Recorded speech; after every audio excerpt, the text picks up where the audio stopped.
무비 스님의 전심법요 강설. 한마음 깨치면 부처.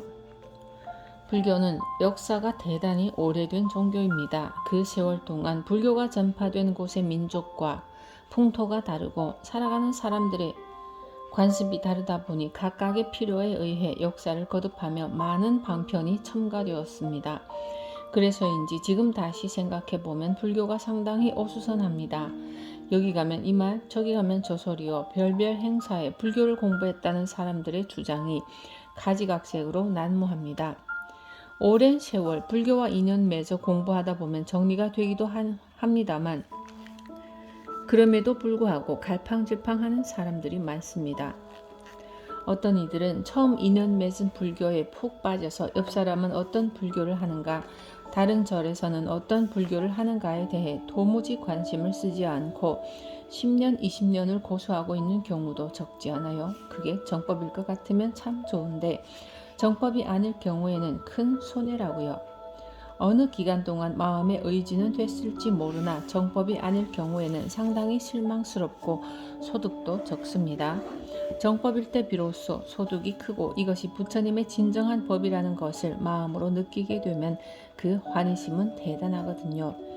지금같이 정보가 넘쳐나고 조금만 마음 쓰면 다 알아볼 수 있는 시대에 살면서 헤맨다든지 잘못된 방편의 가르침에 오랫동안 빠져 편협한 외골수 불자가 되기에는 안타깝죠. 그것은 불자들이 소극적인 편이라 여러 사람에게 정법을 전해주려는 적극적인 생각이 부족해서 그래요. 자신은 감동하여 대단히 심취해 야단이죠. 그런데 도대체 자기 방을 조금도 벗어나지 못합니다. 온 정성과 능력을 다 기울여 신심에 도취해 있으면서도 그 이상은 벗어나지 못하는 경우를 많이 봅니다. 밥 못 먹는 사람들에게 밥 한 끼 대접하는 것과 부처님 법을 한 끼 대접하는 것을 비교할 수 있겠습니까? 안 될 일이거든요. 이처럼 훌륭한 일임에도 불구하고 부처님 법으로 사람들에게 대접하는 일을 중요하게 생각하지 않아요. 이 점이 불자들의 가장 큰 약점이며 가장 먼저 보완해야 할 일이죠. 이렇게 시급한 일을 특정인에게만 미룰 것이 아닙니다. 보다 바람직한 대승불교의 가르침은 승속, 남녀노소, 동서가 따로 없습니다. 불교는 알고 보면 어수선한 것이 아닙니다. 부처님의 가르침은 활과 같고 조사는 활줄과 같이 바로 직선으로 가르친다라고 옛 조사 스님들이 평을 했습니다. 부처님은 큰 바다의 고래만 건지는 것이 아니라 조그만 멸치 한 마리까지도 다 건지려는 마음을 갖고 있기 때문에 별별 방편을 다 펼쳐놨습니다. 화엄경에 큰 가르침의 그물을 펼쳐서 사람들과 천신들의 물고기를 건져 올린다 라고 했습니다. 원효 스님도 잘 쓰셨던 말입니다. 이것이 불교의 큰 가르침이고 큰 사상입니다. 그러다 보니 복잡하고 어수선하고 어려운 불교가 되어버렸죠. 조사 스님들의 가르침을 보면 어수선하지 않고 매우 깔끔합니다. 잘 정돈되고 복잡하지 않으며 간단 명료하여 쉽습니다. 그와 같은 길이 있다고요. 예를 들어 부처님도 영산회상에서 꽃을 들어 보였다든지 등의 쉬운 불교를 많이 했습니다. 그런데 쉽게 납득이 되지 않으니 다른 방편을 펼치게 됐죠. 지금 공부하는 황벽산 단제선사의 전심법요는 가을 하늘처럼 청명한 불교를 담고 있다 할 수 있습니다. 예전에 제가 가을 하늘이 하도 맑고 푸르고 좋아서 욕심을 내고 용기를 내어 계명암을 등정했어요. 평생 처음으로 계명암을 찾았습니다. 건강한 사람에겐 별것 아니겠지만 저에겐 보통 역사적인 일이 아니었어요. 청명한 가을 하늘은 그렇게 사람을 감동시킵니다. 단제 선사 황벽 스님의 전심법요를 공부하면서 우리나라 가을의 청명한 하늘과 같은 가르침이구나 하는 생각이 문득 들었습니다. 그래서 다른 복잡다단하고 어수선한 방편문의 불교와는 차별화를 시켜 쉽게 이해할 수 있도록 강의를 해봐야겠다는 다짐을 하게 됐죠. 우리나라 가을 하늘은 세계 어느 나라 어느 계절의 기후보다도 좋지 않습니까? 미국 서부는 1년 내내 계절이 좋고 사람 살기 좋다지만 우리나라 가을하고는 비교가 안 되죠. 어떻게 보면 1년 내내 그런 곳이 좋을지 모르나 우리나라 가을만 가지고 따진다면 어느 나라 계절도 따라올 수가 없습니다. 황벽 스님과 임재 스님으로 이어지는 인류사 최고의 사상과 가르침엔 이것으로 비유가 부족하지만 우리나라의 청명한 가을 하늘과 같은 가르침이다라고 정리해 드리고 싶습니다. 황벽 스님께서 배휴에게 말씀하셨다. 황벽 스님과 배휴와의 인연은 앞서 말씀드렸죠. 전심법요는 배휴 거사가 황벽 스님의 법문을 정리한 것입니다. 출가한 스님이 정리한 것이 아닙니다. 누구든지 실력 있고 스님의 사상을 제대로 전할 수 있는 사람이면 가능한 것이에요. 임재 스님도 황벽 스님의 법을 이었지만 배휴 거사도 이었다고 할 수 있습니다. 전법은 옛날 스님들과 비교하면 그 능력이 1000분의 10,000분의 1도 안 되지만 그래도 이 시대에서는 어쩔 수 없이 우리가 그 일을 담당해야 합니다. 이 일은 승려에게만 해당되는 것이 아니며 제가자도 똑같이 해당되는 겁니다. 여기 보십시오. 배휴가사가 황벽 스님의 법을 읽고 황벽 스님이 법을 펴는데 가장 중요한 역할을 하지 않았습니까? 모든 부처님과 일체 중생이 오직 한 마음이요 다른 법은 없느니라. 전심법요의 대지가 유전일심 갱무별법이라 했죠. 여긴 유시일심 갱무별법이라 했는데 같은 뜻입니다. 오직 이 한 마음이에요. 부처가 됐든지 중생이 됐든지 남자 여자 동양 사람 서양 사람 옛날 사람 지금 사람 늙은 사람 젊은 사람 유식한 사람 무식한 사람 몸이 성한 사람 성치 못한 사람 그 어떤 사람이든 유시일심 갱무별법입니다.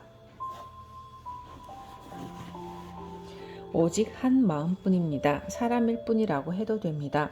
그 속에 마음도 포함되어 있고 몸도 포함되어 있고 일체가 포함되어 있어요. 임재 스님 이후로는 마음 심자보다는 사람 인자를 바로 쓰잖아요. 무의진인이라 했습니다. 심자 법문도 많이 하셨지만 사람 인자로 대처하죠.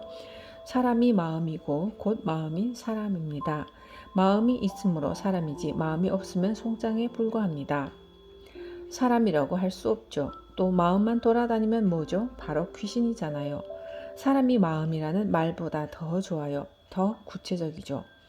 여기서는 심자를 중심으로 법문을 합니다. 갱무별법이라 오직 한 마음이요 더 이상 다른 법이 없다는 겁니다. 얼마나 간단명료합니까? 복잡하지 않아 매우 깔끔하고 쉬워요. 온갖 거품과 방편을 다 잊어버리세요. 모든 것이 불교가 아니라고 해도 좋아요. 그동안 자기가 익혀온 불교는 잊고 이 공부하는 동안은 이것에만 심취하는 것이 중요합니다. 차심이 무시 이래로 부증생 부증멸하며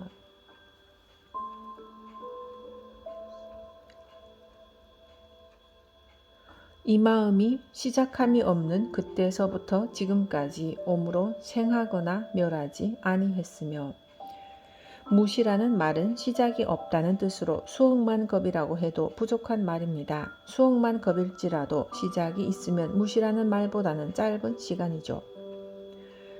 시작이 없다는 말이 가장 긴 과거거든요. 그럼 시작이 없는 수억만겁 이전부터 지금까지 이 마음이라는 것은 무엇이냐는 겁니다. 마음은 일찍이 생기는 것도 아니고 없어지는 것도 아니면서 끊임없이 생기고 없어진다는 뜻이죠. 어제 좋았던 사람이 오늘은 밉고 오늘 미운 사람이 내일은 좋을 수 있습니다. 그건 그래도 약과예요. 어린아이들을 보세요. 싸우고 헤헤거리는 게 10분이 채 가질 않아요. 크게 보면 어른도 마찬가지입니다. 그런데 그 가운데서 생하지도 않고 멸하지도 않는 게 있으니 이런 모양으로 생겼다가 저런 모양으로도 생기는 겁니다. 금을 녹여서 관세음보살상, 문수보살상, 지장보살상도 만들었다가 반지 귀걸이, 시계도 만들었다가 별별 모양을 다 만들죠. 금에 생멸이 있습니까? 바로 그것입니다. 모양만 생멸이 있는 것을 아시겠죠? 산다는 것이 이것뿐이지 다른 게 없습니다. 부처니 조사니 중생이니 해도 모두 이 범주 안에서 벗어나 있는 것은 아무것도 없습니다. 이보다 뛰어난 더 이상의 것은 아무것도 없다고요. 얼마나 간단명료하고 쉽습니까? 그러면 마음을 어떻게 쓰면 된다는 답이 불을 보듯 하잖아요. 그 얘기를 굳이 할 필요가 없는 거죠. 생멸이 없다고 설명해 놓고 보니 끊임없이 생하고 멸한다는 것을 달리 표현하면 중도라고 하죠. 생멸이 없으면서 끊임없이 생멸합니다. 여기 왔을 때는 모두 반성인이 되어 열심히 공부하지만 돌아서면 중생이 되어 엉망진창이 되고 또 이래서는 안 되지 하여 염불도 하고 경 한자라도 읽고 쓰면 금방 성인으로 돌아갑니다. 사실 성인도 중생도 아닙니다. 본래 자리는 형태만 왔다 갔다 하는 거죠. 형태만 왔다 갔다 하는 것을 편의상 부처다 중생이다 하는 겁니다. 사실은 부처도 중생도 아니에요. 그 형상을 가지고 부처다 중생이다 하는 겁니다. 외형만 가지고 남자다 여자다 늙었다 젊었다 하는 것과 마찬가지죠. 남자다 여자다 하지만 마음자리에는 전혀 다른 게 아니에요. 여자 옷을 입었으니 그 마음을 여자처럼 쓰는 거죠. 남자 옷을 입으면 남자같이 마음을 쓴다고요. 그것도 참 묘하긴 묘합니다. 그러나 절대 정해져 있는 것이 아닙니다. 언제든지 변화무쌍한 것이 사람이며 마음이고 일심입니다. 이것이 바로 중도이며 공이고 연기입니다. 불청불황하며 무형무상하며 푸른 것도 누런 것도 아니며 형상도 없고 모양도 없으며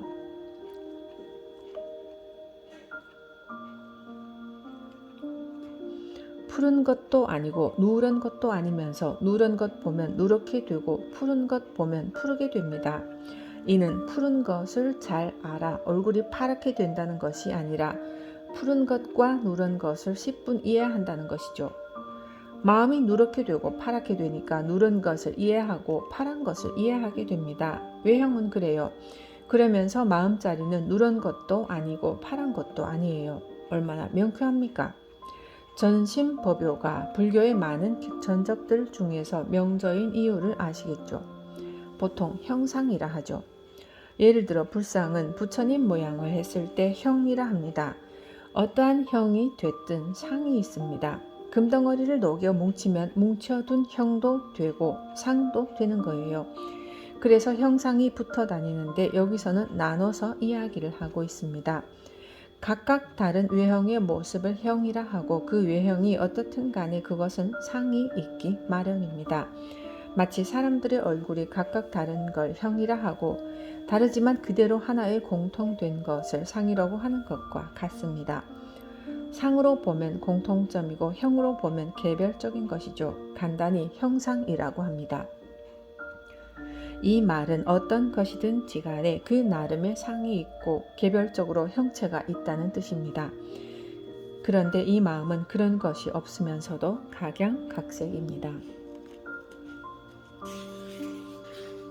불속유무하며 불계신구하며 있는 것에도 속하지 않고 없는 것에도 속하지 않으며 새롭거나 오래됨을 따질 수도 없으며 유에도 속하지 않고 무에도 속하지 않으니 있는 것도 아니고 없는 것도 아니라고 말할 수 있습니다.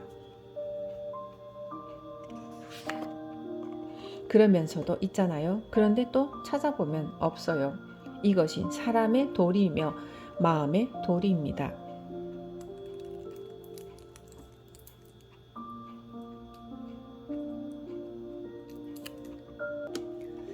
옛날 스님들은 마음 연구를 많이 했습니다. 그런데 그 연구는 지금처럼 과학적으로 분석해낸 것이 아니고 확철대오, 즉 크게 깨달아서 마음을 설명했기 때문에 아주 시원시원합니다.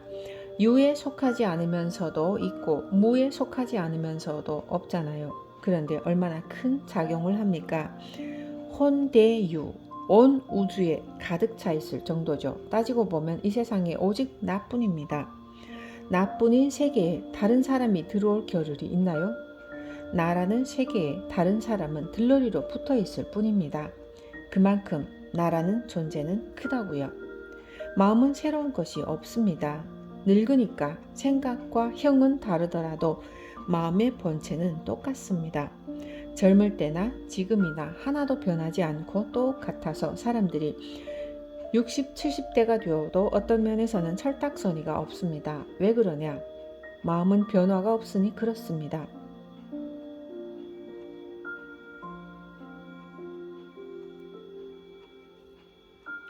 그러니 잘못된 게 없습니다. 나이가 들었으니 체면 차려야지 라고 잠깐 유형을 꾸미면 나이 든 것 같이 보일 뿐입니다. 나이 든 것처럼 보이지만 그 본심은 하나도 변한 게 없는 거죠.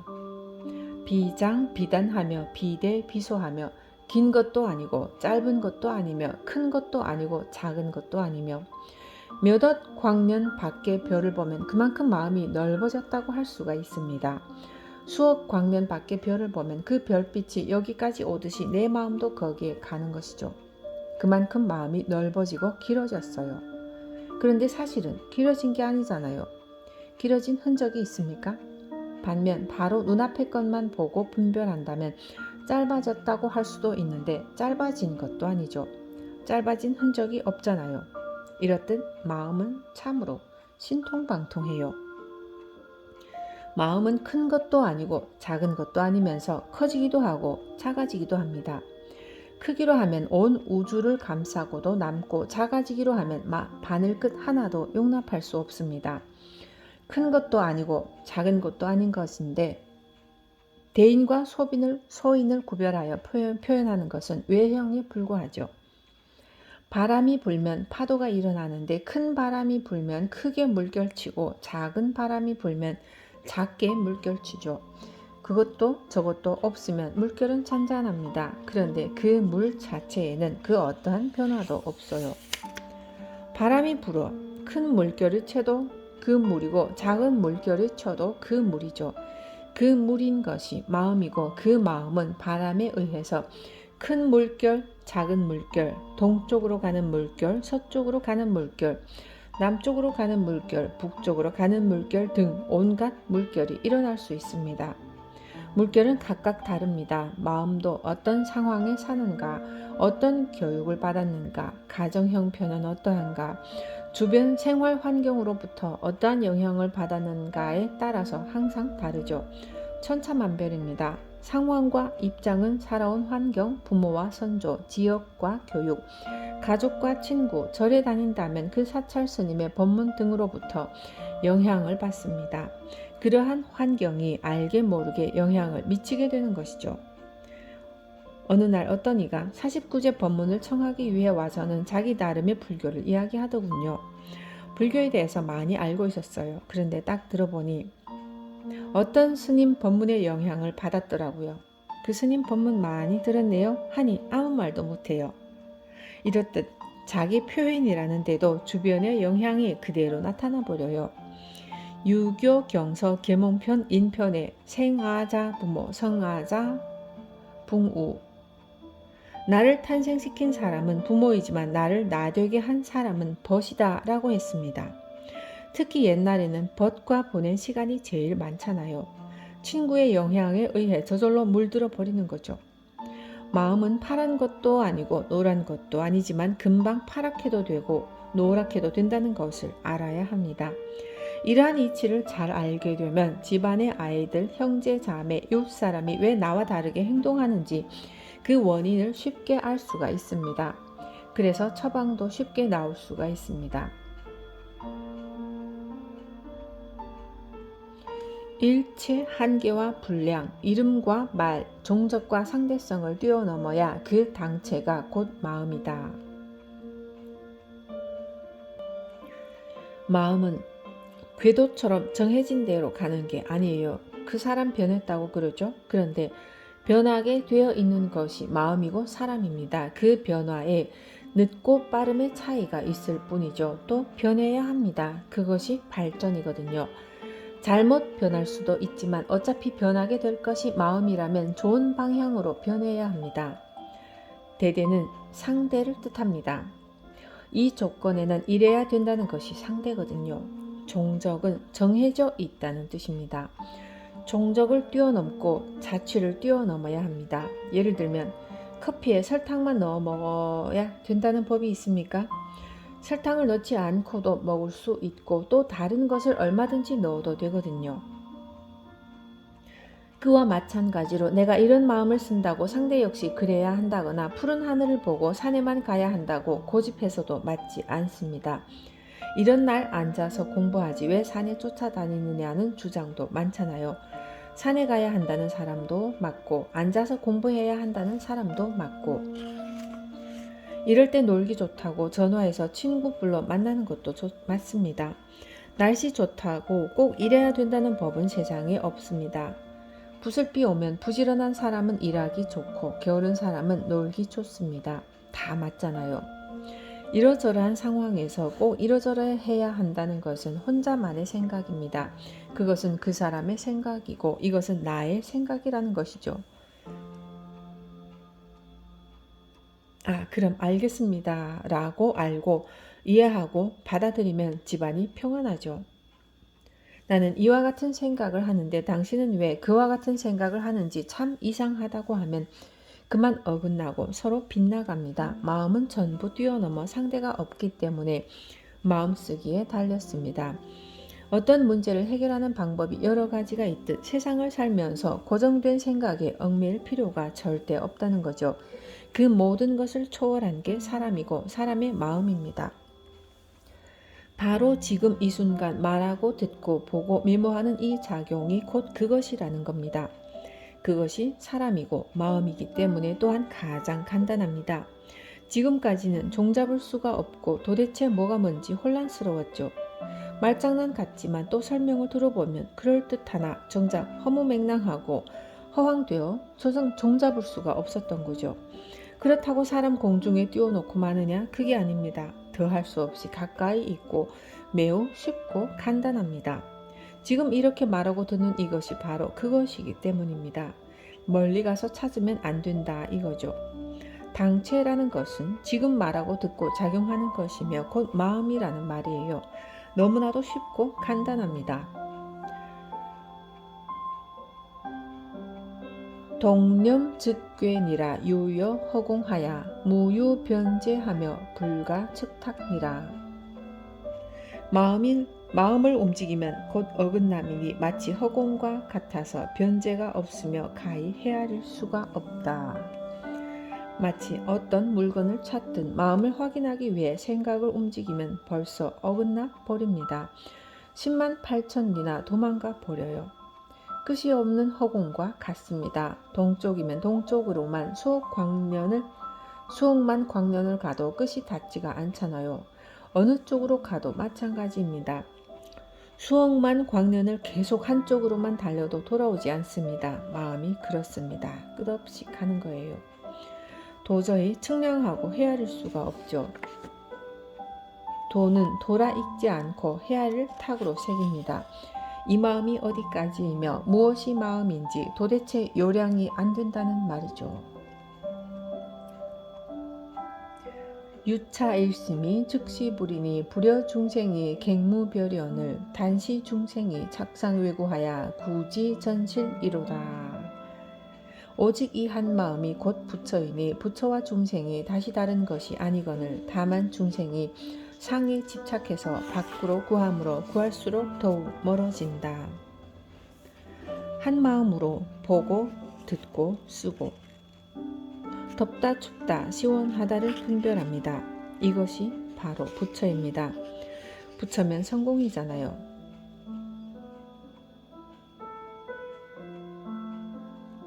이보다 더 큰 무엇을 얻을 것이 있나요?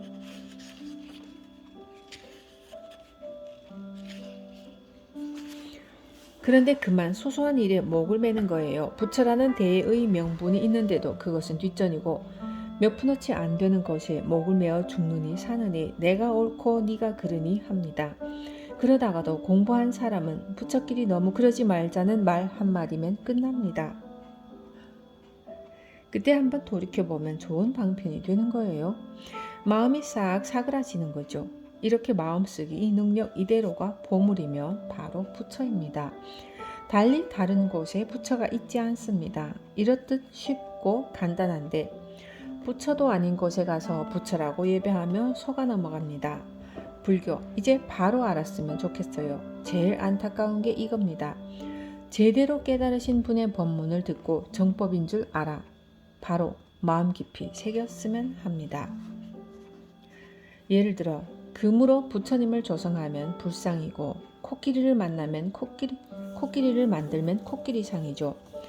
불상이니 코끼리상이니 하는 형상은 다를지 몰라도 똑같은 금입니다.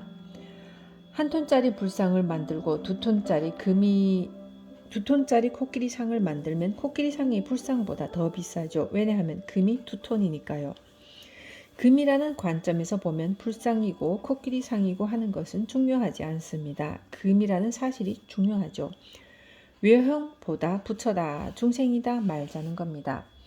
배휴는 재상을 지낸 대단한 인물입니다. 그런데 이 인물이 황벽 스님의 법문만 들은 게 아닙니다. 화엄학의 대가인 규봉 스님 밑에서 화엄경 공부를 많이 했으며 그러한 인연으로 그분의 책 서문을 쓸 정도로 일체경학에 박식한 사람이었습니다.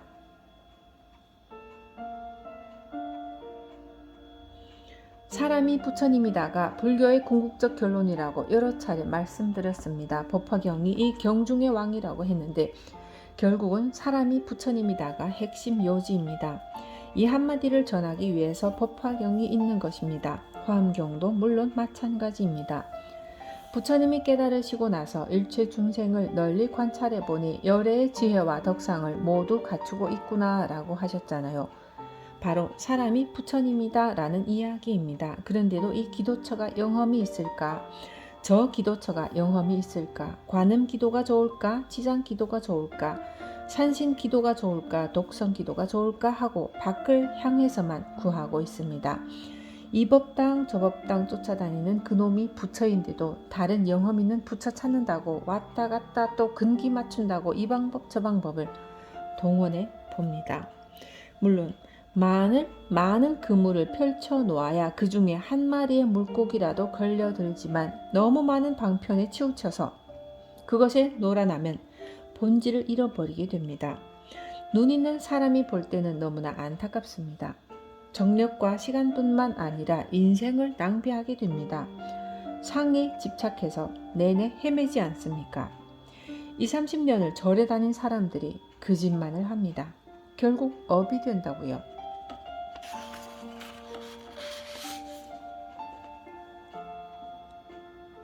부처를 사용해서 부처를 찾으며 마음을 가져서 마음을 찾으면 세월이 다하고 이 몸이 다하도록 마침내 얻을 수 없다. 이사찰 저사찰 쫓아다니고 이 기도처 저 기도처 찾아 헤매는 그놈이 부처인데 부처를 사용해서 부처를 찾는다고 했습니다. 또한 마음이 그대로인데 조작을 해서 마음을 잡으려고 한다는 겁니다. 이렇게 어리석은 짓을 한다는 거죠. 찾는 그놈이 마음이고 활용하는 그놈이 부처를 가지고는 다른 부처를 찾고 다른 마음을 찾으려니 찾을 수 없는 겁니다. 불교는 어수선하고 복잡한 것이 아닙니다. 간단 명료한 것, 이게 진짜 불교예요. 임재록에 그대가 살아있는 문수다 라고 했잖아요. 문수보살을 찾아가는 그가 문수지 오대산에는 문수보살이 없다고 했습니다. 설령 오대산에 문수보살이 있다고 합시다. 그런데 찾아가는 그 문수보다는 영험이 없어요. 찾아가는 그 사람이야말로 진짜 영험 있는 문수이고 부처라는 거죠. 꼬집으면 아픈 줄 알고 부르면 대답하고 한 끼만 굶어도 배고픈 줄을 아니 얼마나 영험 있고 신통묘용하며 대단해요. 생각을 쉬고 생각을 잊으면 부처가 저절로 앞에 나타남을 알지 못함이로다. 생각을 쉰다는 것은 밖으로 구하는 생각을 쉰다는 겁니다. 부처가 아니니 하는 것을 구하겠다는 온갖 사량 분별을 다 쉬어버린다는 말입니다. 마음을 쉬는 방편으로 좌선이 좋습니다. 그런데 몸만 안고 마음은 천리말리 떠난다는 것을 앉았다고 하지 않습니다. 경전에서 어록에서 앉았다는 말은 몸도 마음도 다 앉아있다는 말입니다. 앉아있는 건 뭡니까? 아무 생각 없이 몸도 마음도 다 쉬었다는 겁니다. 밖을 향해 부처를 찾으려는 것을 쉬었다는 거죠. 그렇게 되면 부처가 저절로 드러난다는 겁니다.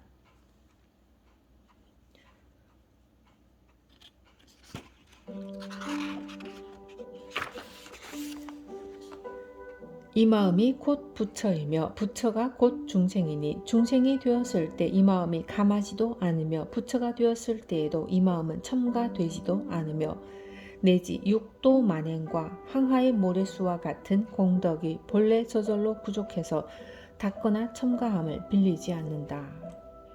화엄경에 심불급 중생 시삼무차별이라 했습니다. 즉 마음과 부처와 중생이라는 이 세 가지는 결코 차별이 있는 것이 아니다라는 것입니다. 각양각색의 근기를 가진 중생들을 이해시키기 위해 편의상 나눠 놓았을 뿐 사실은 차별이 없는 하나입니다. 마음이 곧 부처요, 부처가 곧 중생입니다.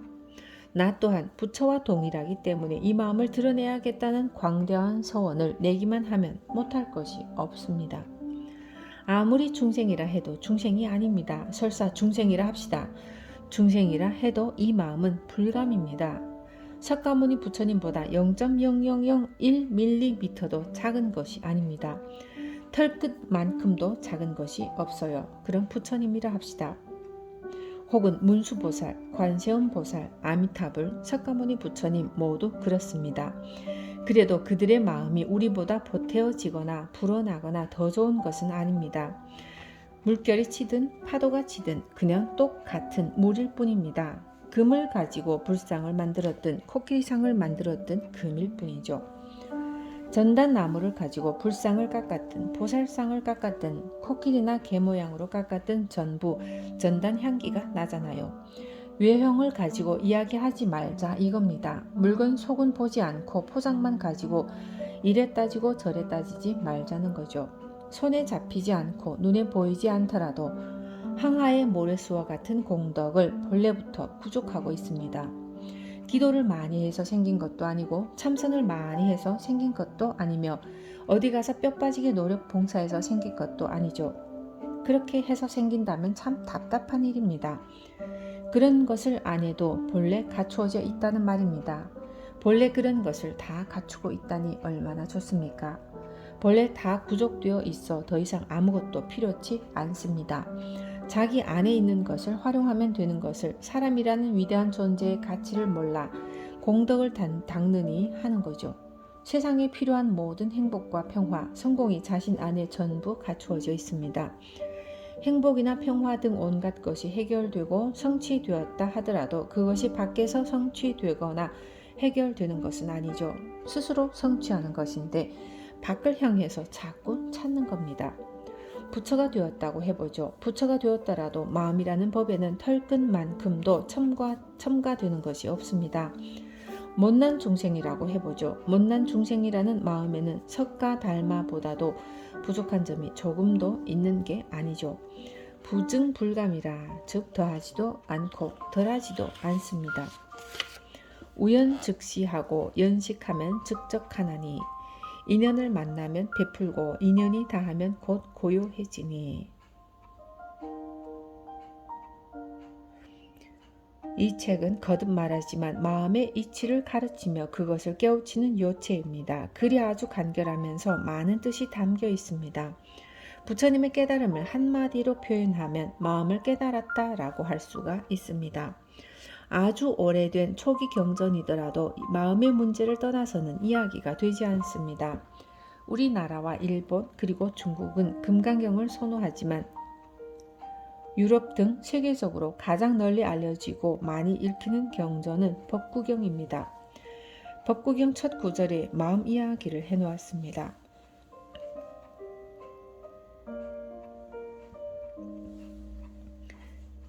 심, 위, 법, 본, 심존, 심사, 중심, 염악, 즉언, 즉행, 죄고, 자추, 거력, 우철.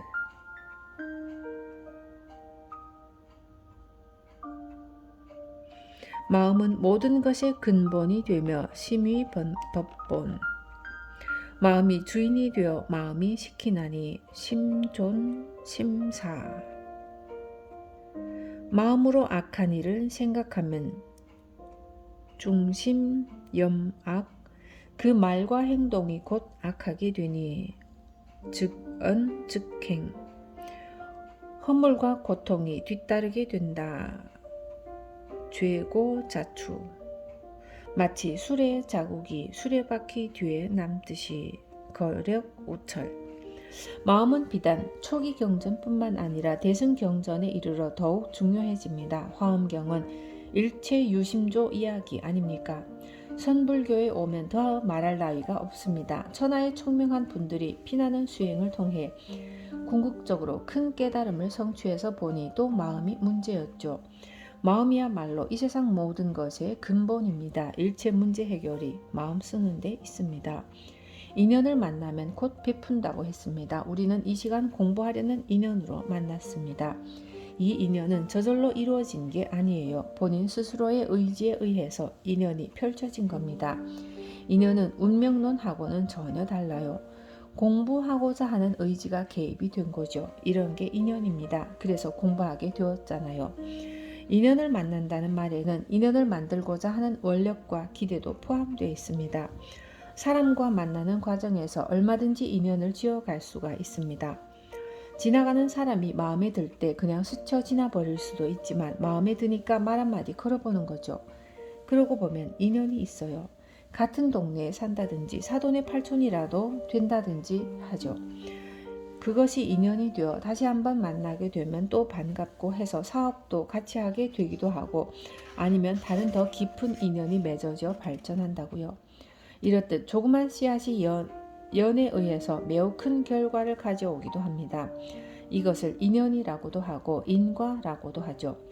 인연이 쉬면 곧 고요해진다고 했습니다. 아무리 노력해도 인연이 다하면 어쩔 수 없는 거예요. 나뭇잎이 오래오래 매달려 있고 싶어도 떨어질 인연이 되면 즉 매달려 있을 인연이 다하면 끝나는 거죠. 공부가 아무리 재미있고 좋더라도 시간이 되면 쉬어야 된다고요. 사리불존자가 부처님을 만나는 인연이 5비구 중 한 사람인 마승비구를 만났기 때문입니다. 사리불존자가 보기에 그 인품이 매우 뛰어나 당신은 어찌하여 인품이 뛰어납니까? 어떤 스승을 모시고 어떤 가르침을 배웁니까? 라고 물었던 거죠. 무엇인가를 알고 싶은 마음이 가득했던 사리불존자가 마치 마승비구를 보고 물었던 것입니다. 나도 출가해서 성도를 한 석가모니 부처님을 스승으로 모시고 삽니다. 그래서 그분의 가르침을 배웁니다. 라고 했어요. 그분의 가르침이 뭡니까? 라고 물으니 다음과 같이 대답합니다. 제법 종연생, 제법 종연멸, 아불 대사문, 상작 여시설. 모든 것은 인연에 의해서 생기고 모든 것은 인연에 의해서 소멸한다. 우리 부처님 큰 사문께서는 항상 이러한 말씀을 하신다. 사리불은 총명하여 이와 같은 가르침은 존재의 실상을 꿰뚫는 세상에 없는 가르침이라고 깨닫고는 바로 안내해 달라고 마승비구를 앞세워 부처님께 귀의하는 역사가 되었습니다.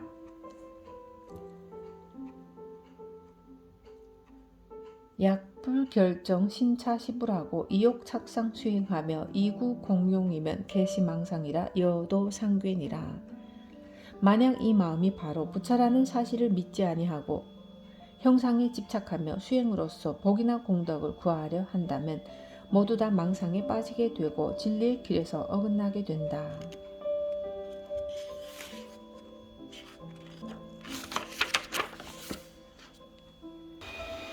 많은 불자들은 여러가지 능력을 지니고 있는 이 마음이 부처라는 사실을 믿지 않고 절에 와서 절하고 경 읽고 기도하고 관세음 보살을 목 놓아 부르는 등 특별한 수행을 통해 공덕의 결과를 구하려고 합니다. 요즘은 어디서나 설법과 강의를 들을 수 있어서 불자들의 불교 지식이 향상되었고 뉘우침, 깨우침도 높아졌지만 대개들은 절에 가서 절하고 기도하면 좋은 것이라고 생각합니다.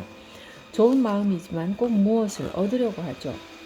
그런데 바라던 결과가 돌아오지 않으면 그만 영험이 없다고 생각하여 다른 종교로 개종합니다. 이러한 종교과는 어디를 가나 똑같습니다.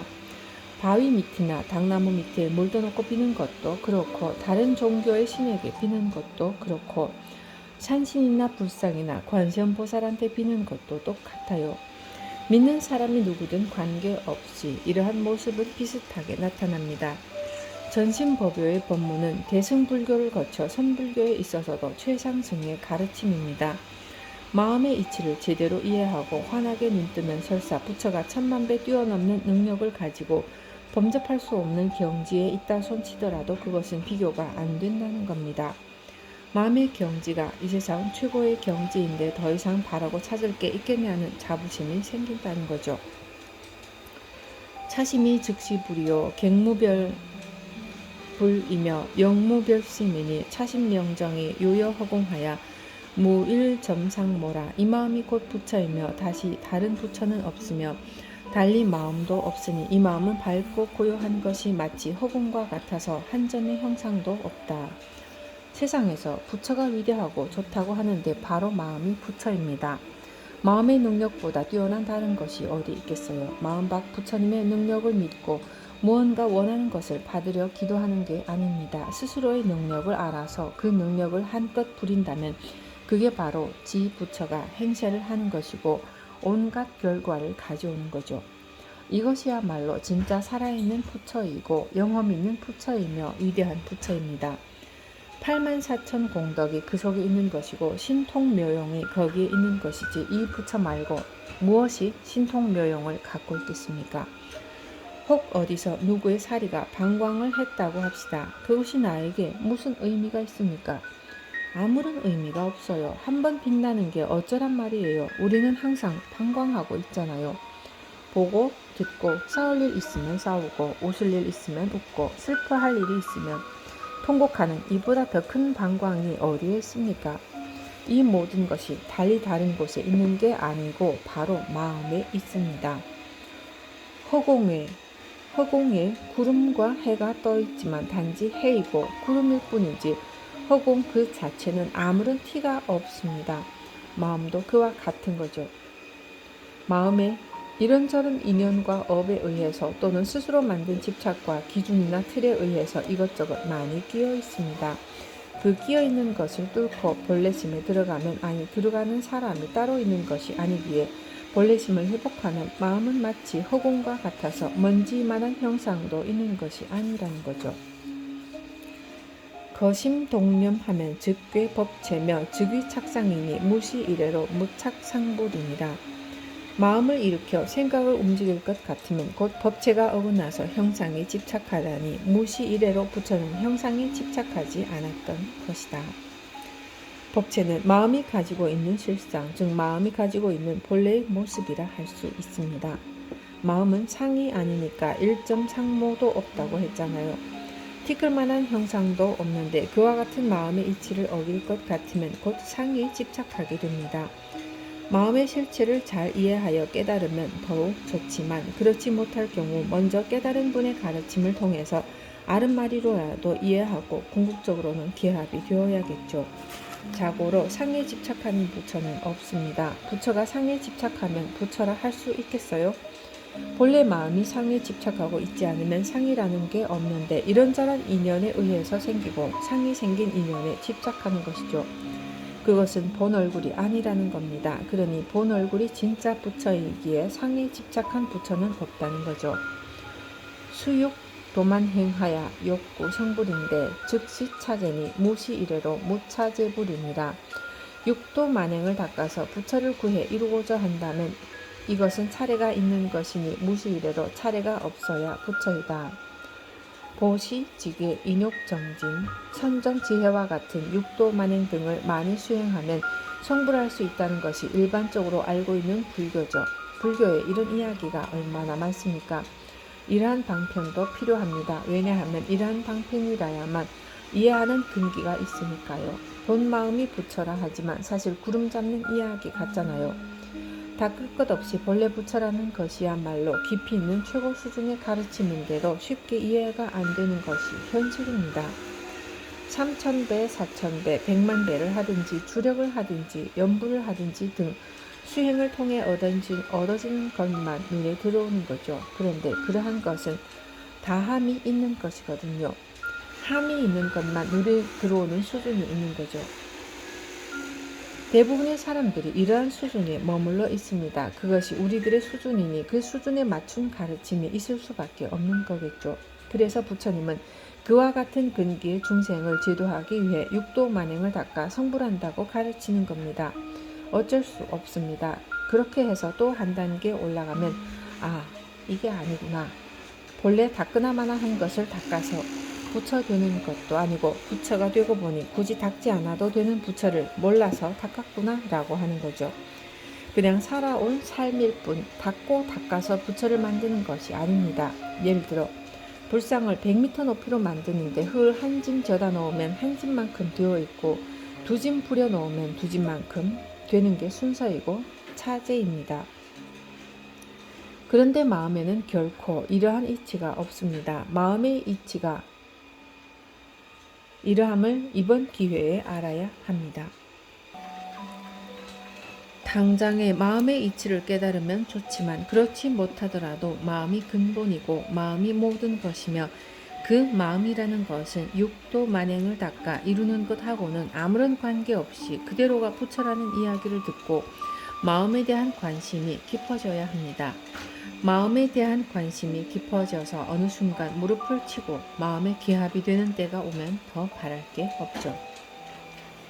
깨달음에 이르는 단계에 대해 금강경에서는 수다원, 사다함, 아나함, 아라한의 4단계를 이야기하고 화엄경에서는 십신, 십주, 십행, 십회향, 십지, 등각, 묘각의 52단계까지 이야기하고 있습니다. 이 단계는 본래 없는 것을 방편으로 펼쳐놓았으니 얼마든지 가능하죠. 3아승직업을 닦는다는 말이 있을 지경이니 얼마나 많은 단계이며 차례이겠습니까? 그런데 그러한 단계가 일체 없다는 겁니다. 무시 이래로 차례차례 된 부처는 없다는 대단한 가르침입니다. 단어일심하면 갱무 소법 가득이니 차즉 진불이니라. 다만 한마음만 깨달으면 다시 어떠한 법도 얻을 것이 없으니 이것이 곧 부처이다. 손에 잡힐 듯 잡히지 않는 한마음 때문에 안타깝고 속도 상하죠. 잡힐 듯 잡히지 않고 보일 듯 보이지 않는 것 역시 마음이고 마음 떠나서 있는 것도 아니기에 안타까워하고 잡으려고 조바심 내는 모든 것이 결국은 일심의 장난입니다. 이 마음 하나 알아버리면 다른 것은 불필요합니다. 삼천배를 하거나 다란이를 외우는 등 일체의 것이 필요 없습니다. 다시 더 어떠한 법도 얻을 것이 없으니 이 마음이야말로 진짜 부처입니다. 백장회열 스님의 개송을 소개합니다.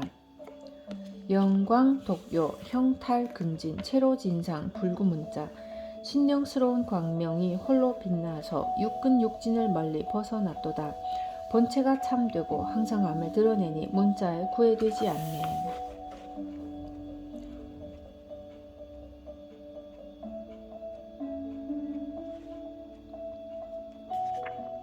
심성무염, 본자 원성, 단리망연, 즉여 여불. 심성은 물들지 않아 본래 스스로 원만하나니 다만 망령된 인연만 떠나버리면 곧 여여한 부처라네. 우리 마음이 그대로 부처다라는 이야기입니다. 불여중생이 일심무의하니 유여허공하여 무잡무귀하며 여대 인륜이 조사 천하인달하야. 부처와 중생의 한 마음은 차별이 없어서 마치 허공이 섞이거나 무너지지 않는 것과 같으며 온 누리를 비추는 태양과도 같다. 바람이 크게 불면 큰 물결이 일며 작게 불면 작은 물결을 이루고 경사가 지면 여울이 빠르고 못에 이르면 물결도 없이 고요합니다. 부처니 중생이니 이름지어 나누었을 뿐 본래는 한 마음에서 인연 따라 이런저런 모습을 보일 뿐입니다. 물에는 바닷물, 겨울물 등 여러 가지가 있지만 물이라는 성질은 똑같습니다. 그것이 일심입니다. 남자의 모습, 여자의 모습 등 외형은 각각 달라도 일심 자리는 남녀노소, 빈부 귀천의 차별이 있을 수 없는 거죠. 부처 중생도 차별이 없는데 빈부 귀천이 어디 있고 남녀노소가 어디 있겠습니까? 마치 허공과 같습니다. 허공에 분별이 있나요? 부처니 중생이니 하는 일체 차별이 없는 거죠. 또한 허공은 아무리 많은 건물을 짓거나 차와 비행기가 지나다니거나 설령 미사일을 쏘아 올려도 섞이거나 무너지지 않습니다. 마치 태양이 동서남북 온 천하를 환하게 비추듯 허공은 아무런 변화 없이 그대로인데 사람이 괜히 그렇게 생각할 뿐입니다. 해가 떴을 때는 밝음이 천하를 환하게 비추지만 허공은 밝음도 없으며 해가 넘어갔을 때 어둠이 천하에 스며들지만 허공은 어두워지지 않는 것과 같다. 해가 떴을 때는 밝음이 천하를 환하게 비추죠. 구름 한 점 없다면 얼마나 밝게 비춥니까? 그런데 허공은 일찍이 밝아진 게 아닙니다. 햇빛을 통해 밝다 어둡다 괜히 그러는 것이지 허공은 밝은 게 아닙니다. 해가 넘어가면 어둠이 천하에 가득하죠. 그래도 허공은 일찍이 어두워진 것이 아닙니다.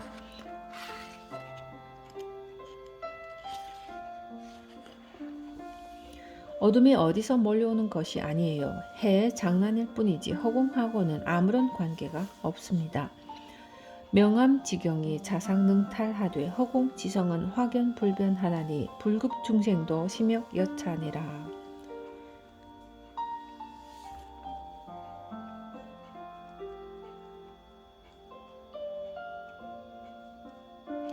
밝음과 어둠의 경계는 항상 교차되면서 바뀌지만 허공의 본성은 확연하여 변화하지 않나니 부처와 중생의 마음도 또한 이와 같다. 허공 자체는 본래 그렇지 않는데 허공이라는 넓은 공간이 밝았다 어두웠다 합니다. 허공만 그러나요? 어린아이도 금방 울다가 눈물이 채 마르기도 전에 먹을 것을 주면 와 하고 웃죠. 그러다 또 금방 웁니다. 여러분도 어느 면에서는 어린애와 마찬가지입니다. 단지 속도가 조금 느려졌을 뿐입니다. 금방 토라졌다가 헤헤거려도 우리의 본심은 변함이 없습니다. 이래도 저래도 본심은 그대로입니다. 웃고 울고 토라지고 돌아서는 것은 전부 그림자일 뿐입니다. 허공의 본성은 변하지 않지만 단지 허공에 해가 떠서 밝거나 해가 져서 어두워지는 것과 똑같아요. 부처니 중생이니 도인이니 큰 스님이니 못난 사람이니 잘난 사람이니 등등 이름이 얼마나 많습니까? 어둠과 밝음의 문제는 마음을 이해하는 데 좋은 소재가 됩니다. 옛날 송광사에서 참선을 했던 적이 있습니다. 대웅전 뒤 수선사에 참선방이 있고 관음전 옆에 문수전이라는 작은 선방이 있었습니다. 수선사는 3년 결산 사람들이 살고 저는 문수전에서 제한 없이 공부하는 스님들 몇 분과 함께 살았습니다. 그때 제가 경험한 이야기입니다. 전 그때 관음전 부전 소임을 보고 있었습니다. 어느 날 새벽 3시 목탁 소리를 듣고 일어나 관음전 예불을 모시러 갔는데 얼마나 어두운지 늘 다니는 길이기에 아예 눈을 감아버렸죠. 너무 어두우면 눈을 감는 게 더 편할 때가 있습니다. 마음이라도 노는 거죠. 수곽에서 세수하고 가사장삼 입고 나가면 작은 담이 있죠. 쪽문이 하나 있는 방향을 몸을 몇 도 틀어서 가는 거죠. 평소에 늘 하던 대로 눈을 감고 올라가면 관음전 계단으로 가줘요. 늘 하던 일이라 눈 감고도 된다고요. 관음전 옆문으로 들어서서 부처님 쪽으로 몇 도 방향을 틀면 탁자에 닿도록 되어 있거든요. 일부러 각도를 재지 않아도 본능적으로 그렇게 됩니다. 걸음수를 헤아릴 필요가 없어요. 평소에 하던 대로 이쯤이면 됐다 싶어 손을 쭉 뻗으면 한 번에 성냥통이 잡히는 거죠. 그렇게 되더라고요. 그렇게 어두운 날이었는데 성냥불을 붙이는 순간 그 캄캄하던 법당이 환하게 밝아지는 겁니다. 워낙 어두우니까 성냥불 하나에도 그렇게 밝아지는 거예요. 그런데 그 순간 이 어둠이 어디 갔는가 하는 생각을 했어요. 문으로 나갔나 보니 나간 것도 아니고 그때 느낌이 왔습니다. 어둠이라는 것은 본래 존재하는 것이 아니구나. 없는 것이구나. 밝다 어둡다 하는 것은 착시일 뿐이구나. 착각에 의해서 보는 것이지 사실 그 공간은 밝은 것도 아니고 어두운 것도 아니죠. 밝고 어두운 것이 존재하지 않잖아요. 해가 뜨면 밝고 해가 지면 어두운 거지 허공에 어둠과 밝음이 있습니까? 제가 그것을 절실히 깨달았습니다. 마음에는 번뇌니 무명이니 하는 실체가 없습니다. 실체가 없는데 거기에 매여 번뇌와 망상이 어떻다고 열거를 하잖아요. 특히 불교 교리를 강의하면서 근본 번뇌에 대해서 이야기를 많이 한다고요. 물론 그와 같은 가르침을 통해 깨달음을 얻을 수도 있지만 대다수 사람들은 그것 때문에 오히려 혼란을 겪기도 합니다. 교학적인 불교는 학문으로서 의미가 있을지 몰라도 어떤 측면에서는 불필요합니다. 불교는 학문이 아니라 행복하게 살자는 것이고, 행복하게 사는데 최상의 열쇠는 마음의 도리를 체험하는 것이기 때문입니다. 마음의 도리에도 물론 번뇌가 있지만 그 실체를 보면 번뇌는 공한 것입니다. 제가 관음전에서 그걸 철저히 깨달았습니다. 번뇌망상이라는 이야기가 얼마나 많습니까? 그런데 그것은 실제하는 것이 아니고 실체가 있는 것도 아니죠. 그 마음을 놓아버리고 잊어버려야 합니다. 없는 것에 꺼돌릴 필요가 없는 거죠. 그렇게 되면 시원해집니다. 번뇌망상은 없다고 믿으면 걱정할 것이 없어요. 제가 경험을 해보니 어둠이 그 어느 곳으로 빠져나가는 것이 아니며 번뇌는 어느 곳으로 사라지는 것이 아니라고요. 번뇌 그대로 불성입니다. 어둠 그대로가 법당 아니며 어둠 그대로가 하늘이고 밝음 그대로가 하늘이에요. 어둠과 밝음 그대로가 관음전이에요. 관음전 법당이 중요한 것이지 밝고 어두운 것이 중요한 게 아니잖아요. 밝음과 어둠을 보지 말라는 거죠. 그것은 상을 보는 것이고 외형을 보는 거죠. 상에 꺼들리지 말고 본체를 보라는 것입니다. 제 경험담 한 가지 더 말씀드리죠. 송광사 문수전에서 정진하고 있을 때 열심히 하다 보니 일상생활이 계기가 되어 마음의 변화가 왔습니다. 정진은 평소의 관심입니다. 항상 관심을 가지는 것이 정진이에요. 몸은 좌선한다고 앉아있지만 마음이 다른 곳에 가 있으면 정진이 아니죠. 일상생활을 하든 청소를 하든 사업을 하든 늘 이 문제에 대해 관심이 있는 사람은 항상 정진하는 사람이고, 몸뚱이는 선방에 앉아 있어도 이 문제에 대해서 관심이 없는 사람은 정진하는 사람이 아니죠.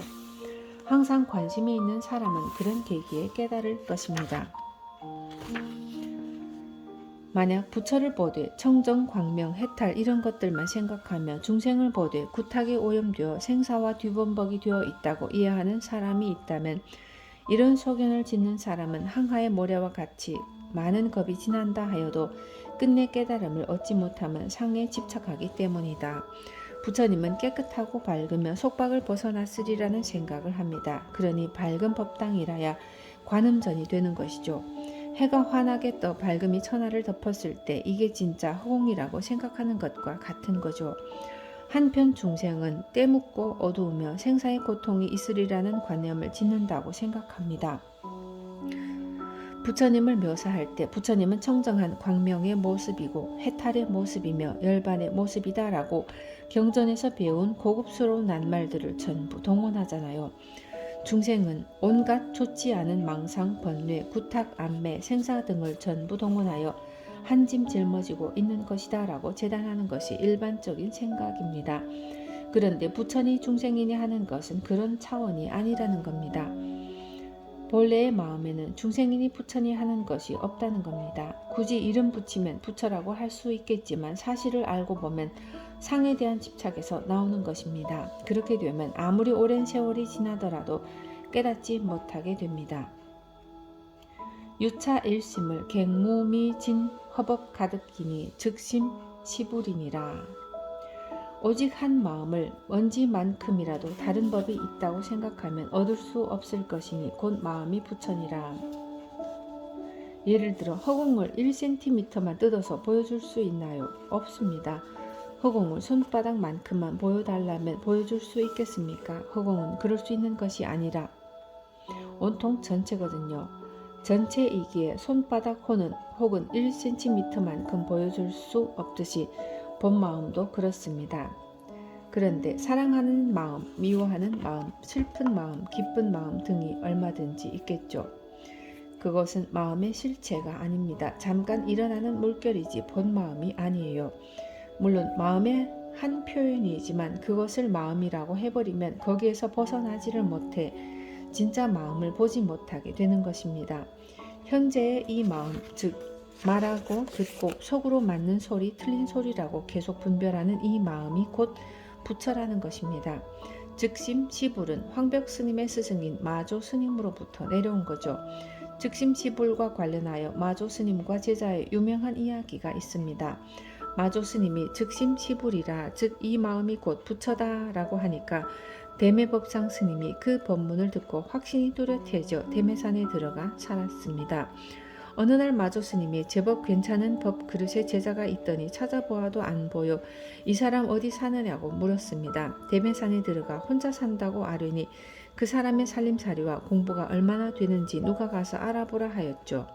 시자가 가서 보니 아무 걱정 없이 잘 살고 있어서 여쭙기를 스님 요즘 공부가 어떻습니까 하니 나야 스승 마조 스님께서 즉심시불이라 하여 부처면 됐지 더 이상 다른 게 있겠나? 라고 대답합니다. 그런데 제자가 그것은 유행이 지났고 요즘은 비심비불이라 말한 거예요. 무슨 소리를 하는지 보려고요. 법상 스님이 가만히 있다가 마조 스님이 비심비불이라 하거나 말거나 나는 즉심시불이다 라고 합니다. 자기 소신이 확실한 거죠. 일반 불자들은 불교에 대한 소신이 뚜렷하지 못해 이상한 소리를 들으면 이게 옳은지 또 다른 소리를 들으면 저게 옳은지 자꾸 흔들려요. 결국은 자기 문제니 자기의 소신과 확신이 분명하여 흔들리지 않아야죠. 설사 부처님이 나타나서 말을 하더라도 그것은 부처님 일이지 나하고는 관계없다는 소신을 가지고 나갈 줄 알아야 된다고요. 법상 스님은 마조 스님이 비심시불이라 하거나 말거나 난 즉심시불이니 너희들은 가봐라 라고 이야기합니다. 시자가 돌아와 마조 스님에게 그 이야기를 구합니다. 마조 스님은 큰 매실매 대매산에 산다고 해서 매실이 어지간히 익었구나 하고 인가를 했죠. 참 아름다운 이야기잖아요. 불교 역사를 보면 세속에서 뛰어난 머리와 성품을 가지고 출가해서 전 생애를 바쳐 일심을 정진하는 사람들의 특이한 사연들이 참 많아요. 이런 사연은 1000번 만번 이야기해도 재밌죠. 말 한마디에 그분들의 삶이 다 녹아 있잖아요. 가벼운 얘기가 아니거든요. 즉심시불의 뜻에 이런 사연이 있습니다. 여금 학도이니 불호 차심체하고 변어심상샘 생심하야 향외 구불하며 착상수행하니 개시악법이요 비보리도니라. 지금 도를 배우는 사람들이 이 마음의 도를 깨닫지 못하고 마음 위에 또 마음을 일으켜 밖을 향해 부처를 구하며 상에 집착하여 수행을 하니 모두가 악법이요 깨달음의 도가 아니다. 도라는 것이 무엇이겠어요? 사람 사는 길이잖아요. 인생을 공부하는 사람들이라고 해도 좋아요. 그런데 그러한 사람들이 마음의 도를 알지 못하여 마음 위에 또 마음을 일으켜 부처가 딴 곳에 있는 양 밖을 향해 부처를 구한다는 겁니다. 일전에 불교책을 사려고 서점에 들어서니 제가 신도가 앉아서 이런저런 이야기를 하더군요. 그중 한 사람이 지금까지 좌선한 시간을 계산해서 보니 2000 몇 시간을 했다고 자랑하더라고요. 얼마나 큰 충격을 받았는지 모릅니다. 주변에는 그렇게 생각하고 수행하는 사람도 있다는 겁니다. 상에 집착해도 보통 집착한 경우가 아니죠. 절이나 기도를 몇 번 했느니 하는 것도 전부 그 속에 포함됩니다. 뭐가 있으면 한번 내놔보면 될 텐데 설사 그렇다 손치더라도 뭐가 있어야 말이죠. 100만 개 했다고 자랑하는 스님 있잖아요. 100만 개 한 게 뭐예요? 없잖아요. 말일 뿐이라는 이치를 알아야 된다고요. 물론 100만 배 하는 것도 좋은 일이고 훌륭한 일이죠. 그런데 상에 집착하니까 문제입니다. 그렇게 되면 그 이상의 소견이 안 트여요. 잘 아는 도반이 있는데 소견이 하나도 안 열렸어요. 소견 그대로예요. 왜냐하면 처음부터 상에 집착하고 있으니 그렇게 된 거죠. 그러한 도반들을 만나면 소견의 한계에 부딪히니 불교 이야기를 하니 부끄러워 다른 이야기만 하죠. 공부에 대한 이야기를 못하는 거예요. 도반들끼리 모이면 공부, 안목, 소견에 대한 이야기를 해야 서로 탁마가 되고 보탬이 되는데 그렇지를 못한다고요. 그렇다고 한두 마디 이야기해서 어느 순간 바뀌는 것도 아니고요. 저 스님의 공부가 얼마나 되어 있는가, 어떤 소견과 견해를 가지고 있는가, 미리 준비하고 만나는 사람 같이 바뀔 준비가 되어 있는 사람도 있어요. 준비가 되어 있는 사람은 바뀌지만 그렇지 않은 사람은 되지를 않잖아요. 일상생활에서도 상에 집착하면 좋은 소리 못 듣잖아요. 집에서 고생하면서 살림살이 한다고 살았다고 상 내봐요. 좋아할 가족이 누가 있냐고요. 가장 친한 사람 앞에서도 상 내면 싫어해요. 돈 좀 벌었다고 상 내봐요. 좋아할 친구가 누가 있냐고요. 또 너무한다, 더럽다 등의 얘기를 많이 하잖아요. 상을 내면 그런 생각이 들고 그런 말이 나온다니까요. 서로가 똑같습니다. 상이라는 것은 부처가 되는 일에서나 일상생활에서나 매우 몹쓸 병입니다. 상이라는 몹쓸 병은 하루아침에 떨어져 나가는 것이 아니에요. 이렇게 훌륭한 성인의 말씀을 자주 접하고 한순간 들을 때만이라도 참 시원하다, 이게 사람으로서 툭 터진 아무 경계도 없는 삶이구나 라고 생각함으로써 어느 날 우리의 살림살이가 될 수 있는 거죠.